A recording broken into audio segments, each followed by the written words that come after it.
Top secret of making your children successful.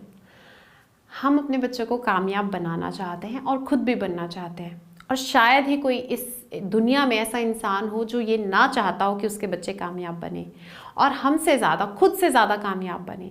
तो ऐसी क्या चीज़ है जिसको आप बच्चों के ऊपर अगर इम्प्लीमेंट करें या बच्चों को समझा दें, बच्चों को क्लियर कर दें, तो कामयाबी से कभी उनका नाता टूट नहीं सकता।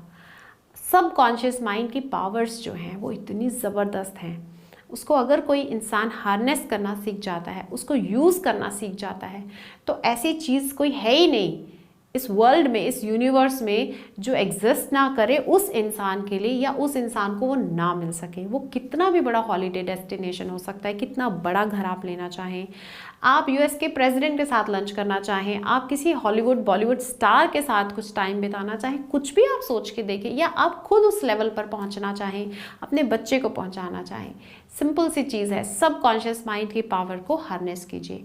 और उसके लिए सबसे पहले आपको समझना होगा सबकॉन्शियस माइंड की पावर क्या है। कॉन्शियस माइंड सिर्फ 10% है और सबकॉन्शियस माइंड हमारी बॉडी में 90% है। या माइंड के ये दो एस्पेक्ट्स हैं, एक्चुअली वर्क एरियाज हैं, कार्य क्षेत्र हैं। तो बॉडी किस तरह से रिएक्ट करती है, जैसा इंस्ट्रक्शन उसको माइंड से मिलता है। और माइंड के दो वर्क प्लेसेस हैं, कॉन्शियस माइंड जिसके बारे में हमको पता है, तो अब आप सोच के देखिए हमें सिर्फ 10% ही पता होता है, 90% ऑफ द गेम कभी क्लियर होता ही नहीं है हमारे आगे। तो 90% में जो पावर है, जो नॉलेज है, जो इन्फॉर्मेशन है, और जो पूरी की पूरी इस सृष्टि का जो अस्तित्व उसके अंदर है, अगर कोई उसको समझ जाए या उस तक कनेक्ट हो जाए या उसको समझना सीख जाए, तो कैसे कोई चीज़ उससे दूर रह सकती है? ऐसा तो पॉसिबल ही नहीं है। और ये एक ट्रिक होती है सबकॉन्शियस माइंड को अगर आपको हार्नेस करना है, उसकी पावर को, तो affirmations are the best technique. जो चीज़ बार बार रिपीट होती है वो सबकॉन्शियस माइंड में मैनिफेस्ट हो जाती है, उसमें सेव हो जाती है जाकर, और जो चीज़ उसके पास एक बार चली गई वो चीज़ लाइफ में रियल होनी ही होनी है। तो सबकॉन्शियस माइंड की पावर के लिए आपको क्या करना होता है? आपको पहले नॉलेज चाहिए, समझ चाहिए इस चीज़ की। एक हनुमान जी वाला एग्जाम्पल देखिए। हनुमान जी को जब सीता जी का पता लगाना था तो उन्हें याद ही नहीं था कि उनके अंदर इतनी सारी शक्तियां हैं। तो जामवंत जी ने उनको याद दिलवाया था कि आप में जो शक्तियां हैं, आप समुद्र को लांघ सकते हैं, तब उन्हें याद आया था। तो इसी तरीके से जो हमारा सबकॉन्शियस माइंड है वो सोया हुआ है। क्यों सोया है? क्योंकि हम उसके पावर्स को यूज़ नहीं करते हैं, तो बैठा है आराम से। लेकिन जब आप अवेयर हो जाएंगे, आप खुद को याद दिलाएंगे कि मेरे अंदर इतना पोटेंशियल है और मेरे अंदर ये सारी पावर्स हैं, इनका यूज़ करके मैं लाइफ में कुछ भी पा सकता हूँ, तो वो पावर्स बाहर निकलनी शुरू होंगी। वो सारी क्रिएटिव एबिलिटीज़ को सबकॉन्शियस माइंड आपकी हेल्प करने में लगा देगा। अब वो जो सोया हुआ था वो फुली एक्टिव मोड में आ जाएगा और आपके काम, आपके सपनों को साकार करने में सारी एनर्जी दे देगा। और इस यूनिवर्स का सपोर्ट भी वो लेता है। कैसे लेता है इसमें आपको नहीं जाना है, ये हाउ वाला काम, हाउ वाला पार्ट हमारा नहीं होता है। और सारी समस्या तभी क्रिएट होती है जब हम हाउ सोच लेते हैं। अच्छा, अगर मुझे पीएम के साथ लंच करना है तो ये कैसे होगा, ये मैं सोच भी कैसे सकता हूँ, ये तो कभी हो ही नहीं सकता। जब हाउ पे हमारा फोकस चला जाता है तो हमारा एम से फोकस हट जाता है, और एम से फोकस हटते ही हाउ हमें कभी मिलने वाला नहीं है, क्योंकि हम अपनी पोटेंशियल को देख नहीं पाते हैं, समझ नहीं पाते हैं। लेकिन जब एम पे फोकस होता है हमारा, तो automatically powers layer by layer बाहर आने लगती हैं। इसीलिए बोलते हैं लेज़र शार्प फोकस जो है वो इंसान को आगे ही बढ़ाता है।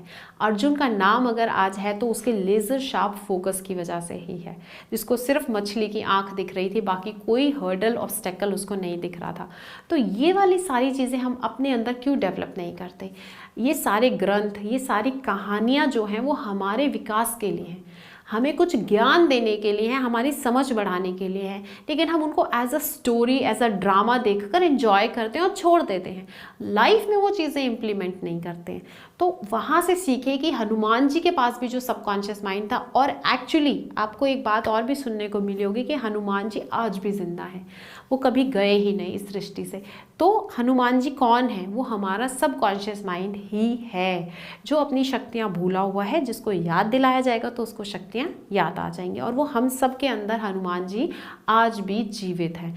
इसको यूज़ कीजिए। और बच्चों को जब आप इस चीज़ को बचपन से ही ट्रेन करते हैं, पॉजिटिव एफर्मेशंस देते हैं, नेगेटिव वर्ड से दूर रखते हैं, नेगेटिव कंडीशनिंग उनके आप नहीं करेंगे, तो अपना तो जो हुआ सो हुआ, अपना भी आगे से सुधार करना है, लेकिन एटलीस्ट बच्चों की कंडीशनिंग एक हम बेटर वे में कर सकते हैं। जब हम नॉलेज हमें मिल जाए, हम अवेयर हो जाएं, तो कौन सी ऐसी चीज़ है बताइए जो आपका बच्चा अचीव नहीं कर सकता।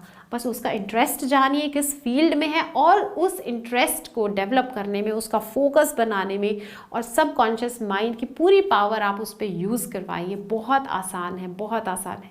रिपीटेशन से सबकॉन्शियस माइंड की पावर रिलीज़ हो जाती है, फोकस से रिलीज़ हो जाती है। ये सारी चीज़ें आपको हेल्प करेंगी, और जब आप इस काम को करना चाहेंगे तो डेफिनेटली आपको और भी नॉलेज अपने आप मिलती चली जाएगी कि कैसे और एबिलिटीज़ को निकालना है, कैसे क्रिएटिविटी डेवलप करनी है, और आपका बच्चा कामयाब हो जाएगा उस हद तक जिस हद तक शायद आप पहले कभी नहीं सोचते होंगे। Thank you.